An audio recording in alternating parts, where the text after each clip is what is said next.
With the recent poor form of both Cape Town football teams, we take a look at how soccer is struggling in the mother city. We caught up with former coaches and players to get a perspective on what's going on. Yeah, there's a problem at the highest level in Cape football at the moment, obviously, with Ajax and Chippa United both being in the relegation zone.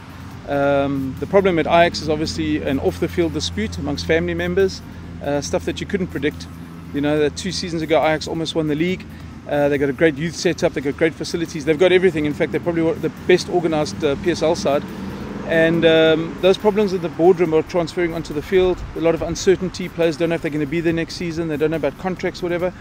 Chippa United, they had a meteoric rise to fame, you know, obviously getting promoted from the Vodacom League, then up to NFD. But sometimes you can have success too quickly. So their structures weren't ready. Their players didn't even have NFD experience, and suddenly they're playing in the PSL. And it hasn't helped chopping and changing the coaches. So at the highest level, there is a problem at the moment with the 2 Cape PSL sides. It's always difficult, your first time in the PSL, don't know maybe what to expect. As for Ajax, I think they've got to sort out probably selling their best players, you know, and not enough maybe in depth. But you know, yeah, that is disappointing. It's a worrying factor, and someone needs to put a finger at it and find out what the problem is. Football is the poor man's sport, you know. Cricket and rugby are very well funded. Soccer at the highest level is unbelievably well funded, but it doesn't trickle down. So there is that problem. But club football is huge in the Western Cape. Amateur football is massive, you know.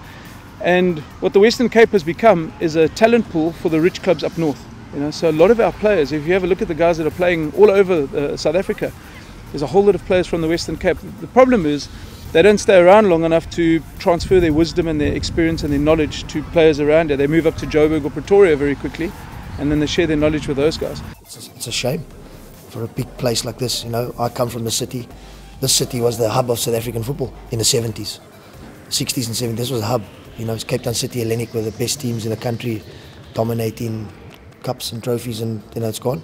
And then we went through the 80s when I played here. We were always challenging. We're always in the top 3, 4, you know, always challenging. And the secret of success is the maintaining of the consistency. I think that development is one of the weakest areas we have in this country, and as far as developing players is concerned, I don't think that enough homework is being done on it. I don't think enough money is being spent on it.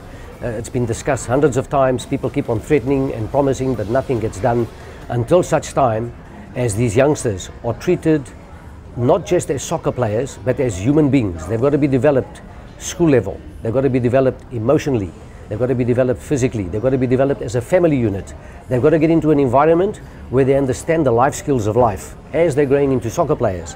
Until we do all of that and put it into a package, the youngsters are going to struggle to come through and become top players like we have had already in this country. We need to promote football in the Western Cape, firstly. And when our sides are strong here, then players from Gauteng and KZN, whatever, they'll want to come here, because this is the best city in the country. Money and a lack of structure and development seem to be the main issues. This needs to be sorted out sooner rather than later, with soccer being a key element of the community.